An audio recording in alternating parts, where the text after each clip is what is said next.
ആശ്വാസത്തിന് ഒരാളില്ലാഞ്ഞിട്ടാണ് ഇപ്പൊ അധികാളുകളുടെയും പ്രശ്നം. ഇപ്പോഴത്തെ ചെറുപ്പക്കാരൊക്കെ ഒരുവിധം പ്രശ്നത. മയക്കുമരുന്ന്, കള്ളുടി എന്നൊക്കെ നമ്മൾ പറഞ്ഞില്ല. എന്താ അതിന്റെ ഒക്കെ പിന്നില്? ചെറുപ്പക്കാരെയും കുട്ടികളെയും മാത്രം പറഞ്ഞിട്ട് കാര്യമൊന്നുമില്ല. അള്ളാഹു നമ്മുടെയൊക്കെ മക്കളെയും കുടുംബങ്ങളെയും കാത്തു രക്ഷിക്കുമാറാവട്ടെ. ഒരാളെ കുറിച്ചും ആലോചിക്കാൻ വയ്യ.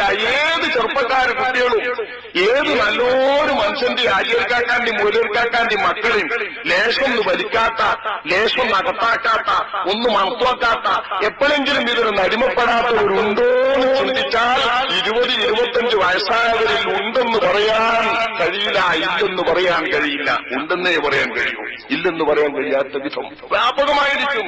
ഇത് ഞാനും നിങ്ങളും പറയല്ല, ലോകൊട്ടാകെ പറയാം. ലോകൊട്ടാകെ മുസ്ലിമീങ്ങളും വളരണ മൂല്യരും അല്ലെന്ന് പറയുന്നത്. വളരണ മൂല്യന്മാർ എന്ന് തുടങ്ങിക്കുന്നത് പറയാൻ. ഇപ്പൊ അങ്ങനെയല്ല. ഒന്ന് നോക്കുമ്പോ രാഷ്ട്രീയക്കാരൻ മുതൽ എല്ലാ